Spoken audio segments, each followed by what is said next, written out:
Rubber ബാൻഡിൻ്റെ ഈ ടിപ്സുകൾ ശരിക്കും നിങ്ങൾക്ക് പ്രയോജനകരമായിരിക്കും കേട്ടോ. ഇതുവരെ ആരും പറഞ്ഞു തരാത്ത നല്ല നല്ല ടിപ്സുകളാണ്.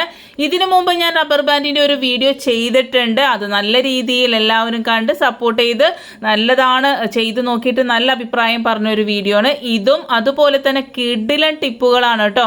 ആരും സ്കിപ്പ് ചെയ്യരുത്, പൂർണ്ണമായിട്ട് കാണുക. നമ്മൾ മാറാമ്പൽ അടിക്കാനുള്ള ബുദ്ധിമുട്ട്, അതുപോലെ നമ്മളുടെ ഫാൻ തുടക്കൽ, ബാത്റൂം കഴുകൽ, വീട് ക്ലീനിങ്, ഇവയെല്ലാം എളുപ്പമാക്കാനായിട്ട് നമുക്ക് കുറച്ചധികം നല്ല ടിപ്സുകൾ ഞാൻ കളക്ട് ചെയ്തിട്ടാണ് വന്നേക്കുന്നത്. സിമ്പിൾ ടിപ്സ് ഈസി ലൈഫിലേക്ക് എല്ലാ കൂട്ടുകാർക്കും സ്വാഗതം. നല്ലൊരു ദിവസം നേർന്നുകൊണ്ട് നമുക്ക് നമ്മളുടെ വീഡിയോയിലേക്ക് പോകാം.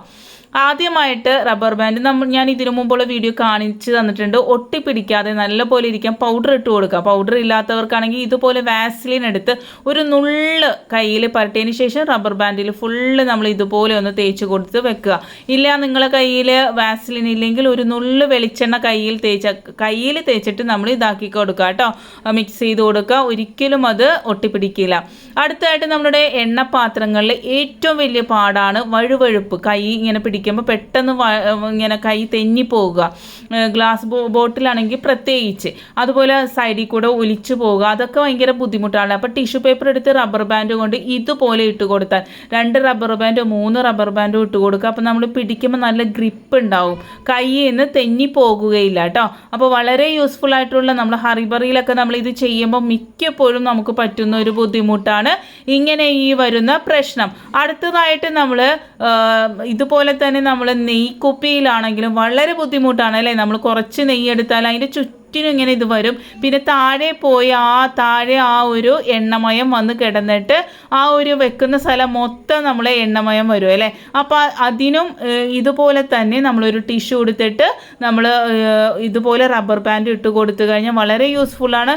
സൈഡിൽ കൂടെ ഒലിച്ചൊന്നും പോകില്ല. നല്ല ആ വരുന്ന എണ്ണ ആ ഒരു ടിഷ്യൂവിൽ പിടിച്ചിരുന്നോളും കേട്ടോ. ഒരാഴ്ച 2 ആഴ്ച കഴിയുമ്പോൾ ഈ ഒരു ടിഷ്യൂ ഒന്ന് മാറ്റി കൊടുക്കുക മാത്രം. താഴെയൊന്നും വന്ന് നമ്മൾ വെക്കുന്ന സ്ഥലത്തൊന്നും എണ്ണമയം ഉണ്ടാവില്ല. അങ്ങനെ എണ്ണമയം ഉണ്ടാകുമ്പോൾ ഭയങ്കര ബുദ്ധിമുട്ടാണ് നമുക്ക് ക്ലീൻ ആക്കി എടുക്കാനായിട്ട് അല്ലേ. അപ്പോൾ ഇതുപോലെ ഒന്ന് ചെയ്തു നോക്കാം. അടുത്തതായിട്ട് നമ്മൾ ഇതുപോലെ എന്തെങ്കിലും ഡബിൾ ബോയിലിങ്ങിന് വെച്ച് കഴിഞ്ഞാൽ നമ്മൾ ഈ പിടിക്കുന്ന ക്ലിപ്പ് നമുക്ക് അത്ര സ്ട്രോങ് ആയിട്ട് തോന്നില്ല, വീണ് പോകുമെന്നുള്ളൊരു പേടിയുണ്ടാവും. അതില്ലാതിരിക്കാൻ ഈ ക്ലിപ്പിൽ ഓരോ റബ്ബർ വെച്ച് ഇതുപോലെ ഇട്ട് കൊടുത്തു കഴിഞ്ഞാൽ അത് നല്ല രീതിയിൽ തന്നെ അത് ഗ്രിപ്പായിട്ട് നല്ല പോലെ സ്ട്രോങ് ആയിട്ട് ഇരുന്നോളും. യാതൊരു പേടിയും വേണ്ട നിലത്തേക്ക് വീണു പോകും എന്നുള്ളത് കേട്ടോ. ചെയ്ത് നോക്കുക. അടുത്തതായിട്ട് ഞാൻ ഇതിനു മുമ്പ് കട്ടിംഗ് ബോർഡിനെ കുറിച്ചൊക്കെ നിങ്ങൾക്ക് വീഡിയോ ഇട്ട് തന്നിട്ടുണ്ട്, അതുകൊണ്ട് അതൊന്നും ഞാൻ കാണിക്കുന്നില്ല. അടുത്തതായിട്ട് നമ്മൾ വെജിറ്റബിളൊക്കെ അരിയുമ്പോൾ നല്ല ഈവണായിട്ട് നല്ല രീതിയിൽ അരിഞ്ഞു വരാനായിട്ട് കത്തിയിൽ ഇതുപോലെ റബ്ബർ ബാൻഡ് ഇട്ട് കൊടുത്താൽ മതി. ഒരു റബ്ബർ ബാൻഡ് എടുത്തിട്ട് നമ്മൾ ഇതുപോലെ ഒന്ന് ഇട്ട് കൊടുക്കുക. ഇതിപ്പോൾ എൻ്റെ കത്തിയുടെ ആ ഒരു ഭാഗം അങ്ങനെ ഇരിക്കുന്നത് കൊണ്ട് റബ്ബർ ബാൻഡ് ഇരിക്കില്ല, അതുകൊണ്ടൊരു സെലോ ടാപ്പ് കൊണ്ട് ഇതുപോലെ ഒന്ന് ഒട്ടിച്ചു കൊടുക്കുന്നുണ്ട്. എന്നിട്ട് നമ്മൾ സാലഡിനൊക്കെ അരിയുമ്പം ഒരു നല്ല ഭംഗിയിൽ വരാനായിട്ട്, നല്ല ഈവണായിട്ട് നല്ല കറക്റ്റായിട്ട് വരാനായിട്ട് നമ്മൾ പ്രസൻറ്റേഷൻ നല്ല ഭംഗിയിൽ, ഇപ്പോൾ കുക്കുംബർ ആട്ടെ ക്യാരറ്റ് ആകട്ടെ ഏതൊരു പച്ചക്കറിയും ഇതുപോലെ അരിഞ്ഞു കഴിഞ്ഞാൽ നല്ല ഈവണായിട്ട് നല്ല ഭംഗിയായിട്ട് കിട്ടും കേട്ടോ. അതുപോലെ കത്തിയിൽ ഒട്ടിപ്പിടിച്ചിരിക്കുക അങ്ങനെയുള്ള പ്രശ്നങ്ങളൊന്നും ഉണ്ടാവില്ല. നല്ല ക്ലീനായിട്ട് കിട്ടുന്നതാണ്. തക്കാളി നമ്മൾ മിക്കപ്പോഴും അരിയുമ്പം ഉടഞ്ഞു പോകും അല്ലേ, ഇങ്ങനെ വളവളന്നായി പോകും നമ്മൾ ചെയ്ത് വരുമ്പം. അപ്പോൾ അതൊന്നും ഇല്ലാതിരിക്കാനായിട്ട് ഇതുപോലെ കത്തിയിൽ ചെയ്ത് കഴിഞ്ഞാൽ വളരെ ഉപകാരപ്രദമാണ്. നിങ്ങൾക്ക് ഇപ്പോൾ തന്നെ ഇഷ്ടപ്പെടുകയാണെങ്കിൽ ലൈക്ക് ഇടാൻ മറക്കരുത്. ഇപ്പോൾ തന്നെ ലൈക്ക് ഇട്ടോളൂ, പിന്നത്തേക്ക് വെച്ച് നിങ്ങൾ മറന്നു പോകും. അതുപോലെ തന്നെ സബ്സ്ക്രൈബ് ചെയ്യാതെ കാണുന്ന ആരെങ്കിലും ഉണ്ടെങ്കിൽ സബ്സ്ക്രൈബ് ചെയ്യുക കേട്ടോ. ലൈക്ക് ഇടാനും മറക്കരുത് കേട്ടോ. അപ്പോൾ അടുത്തതായിട്ട് നമുക്ക് ഇതുപോലെ ചെറിയൊരു കണ്ടെയ്നർ എടുക്കുക. അതിൽ നല്ല ചെറിയ ഓട്ട ഇട്ട് കൊടുക്കുക കേട്ടോ. അത് പപ്പടക്കോലോ എന്തെങ്കിലും എടുത്തിട്ട് നിങ്ങൾ ഇതുപോലെ ഒന്ന് ഓട്ട ഇട്ട് കൊടുക്കുക. നിങ്ങൾക്ക് വേണമെങ്കിൽ വലിയ കണ്ടെയ്നർ എടുക്കാം. എനിക്കിപ്പോൾ എൻ്റെ വെക്കാൻ പറ്റുന്ന രീതിയിൽ ഉള്ളതേ നമുക്ക് എടുക്കാൻ പറ്റുള്ളൂ. അപ്പോൾ നമ്മൾ ആ പൈപ്പിലൊന്ന് ഫിറ്റ് ചെയ്യാനാണ്. അപ്പോൾ ചെറിയ കണ്ടെയ്നറാണ് വളരെ നല്ലത്. ആ ചെറിയൊരു കണ്ടെയ്നർ എടുത്തിട്ട് ഇതുപോലെ ഒന്ന് ഗ്യാപ്പിട്ട് ഓട്ട ഇട്ട് കൊടുക്കുക കേട്ടോ. അതിനുശേഷം നമ്മൾ ചെയ്യാൻ പോകുന്നത് നമ്മളുടെ പൈപ്പ് പൈപ്പിൽ നമ്മൾ ഇതുപോലെ ഒന്ന് ചെയ്ത് വെച്ച് കൊടുക്കുക കേട്ടോ. ഈ ഒരു പാത്രം ഇതുപോലെ എടുത്തതിന് ശേഷം റബ്ബർ ബാൻഡ് ഇട്ട് ഇതുപോലെ ഒന്ന് വെച്ച് കൊടുക്കുക. ഇതെന്താണെന്ന് വെച്ചാൽ നമ്മൾ വേസ്റ്റ് ചെറിയ ഇപ്പോൾ ചായ അരിക്കുകയാണെങ്കിലും ചെറിയ പൊടികൾ ഉണ്ടാവും അല്ലേ, അതൊക്കെ നമ്മൾ താഴെ പോയി ബ്ലോക്കായിട്ട് അടഞ്ഞു പോകും. നമ്മൾ ഇതിലേക്ക് ഒഴിക്കുമ്പോൾ തന്നെ അതിൻ്റെ വെള്ളം ഫുള്ള് പോയി കിട്ടും. നമുക്ക് താഴെ പാത്രങ്ങൾ കഴുകാം. അതിലൊന്നും വെള്ളം വീഴുമെന്നൊന്നും പേടിക്കേണ്ട. ഒരു 2 സെക്കൻഡ് കൊണ്ട് തന്നെ അതിലുള്ള വെള്ളം ഫുള്ള് പോയി കിട്ടുന്നതാണ് കേട്ടോ. എന്നിട്ട് നമ്മൾ ആ ഒരു നമ്മൾ ചെയ്ത് കഴിയുമ്പോഴത്തേക്കും ആ ഒരു വേസ്റ്റ് നമുക്ക് വേസ്റ്റ് ബോക്സിലേക്ക് ഇടാവുന്നതാണ്. നമ്മൾ എത്ര നോക്കിയാലും കുറച്ച് തരികളെങ്കിലും താഴെ പോയി ബ്ലോക്ക് ആകാനായിട്ടുള്ള ചാൻസ് ഉണ്ട്.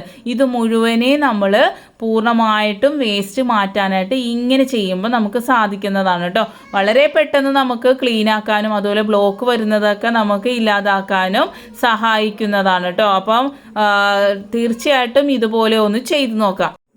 അപ്പോൾ ഇതുവരെയും ഇത് കാണാത്ത ഒരു ടിപ്സ് ആണെന്ന് നിങ്ങൾക്ക് തോന്നിയെങ്കിൽ നിങ്ങൾ മസ്റ്റായിട്ട് നിങ്ങൾ ഫ്രണ്ട്സിന് ഷെയർ ചെയ്ത് കൊടുക്കണേ.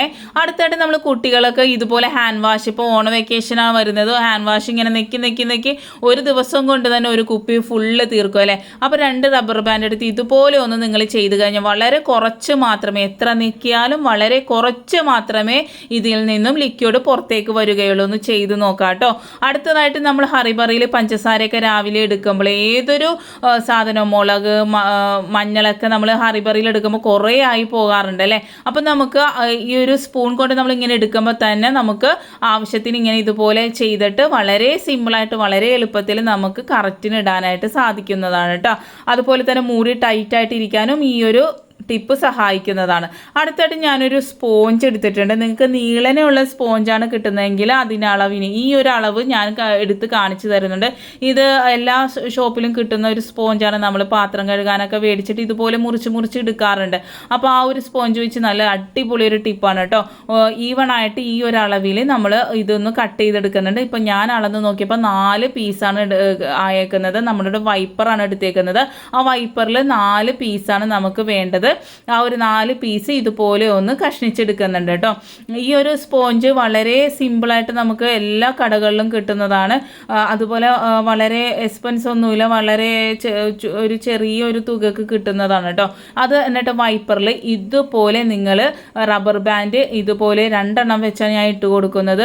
നീളനെയുള്ളതാണെങ്കിൽ നമുക്ക് ഒരു സൈഡിൽ ഒരെണ്ണം അടുത്ത സൈഡിൽ ഒരെണ്ണം അങ്ങനെ 2 എണ്ണമായിട്ട് നമുക്ക് ഇടാനായിട്ട് സാധിക്കും. അപ്പോൾ 2 ബാൻഡ് മതി. അപ്പം ഇതുപോലെ 2 എണ്ണം വെച്ച് ഞാൻ ഇടുന്നത് വളരെ സ്ട്രോങ് ആയിട്ട് ഇരിക്കാനായിട്ടാണ് കേട്ടോ. നമ്മൾ ചെയ്യുന്ന ജോലിയിൽ നമുക്ക് ഇടയ്ക്കിടയ്ക്ക് അത് ലൂസായി കഴിഞ്ഞാൽ നമുക്ക് വളരെ ബുദ്ധിമുട്ടില്ല. അതുകൊണ്ട് തന്നെ ഞാൻ ഇതുപോലെ ചെയ്യുന്നത്. നമുക്ക് ഫാൻ തുടക്കാനൊക്കെ ഒരാളെ സഹായം ഇല്ലാണ്ട് പറ്റില്ല അല്ലേ. പക്ഷേ ഇങ്ങനെ ഒന്ന് ചെയ്ത് നിങ്ങൾ നോക്കുക കേട്ടോ. നല്ല ക്ലീനായിട്ട് പൊടിയൊക്കെ ഫുള്ള് വലിച്ചെടുക്കുകയും ചെയ്യും. അതുപോലെ തന്നെ നല്ല ക്ലീനായിട്ട് ഇരിക്കും. ആരെ സഹായം ഇല്ലാണ്ട് തന്നെ നമുക്ക് തന്നെ ക്ലീനാക്കി എടുക്കാനായിട്ട് സാധിക്കും.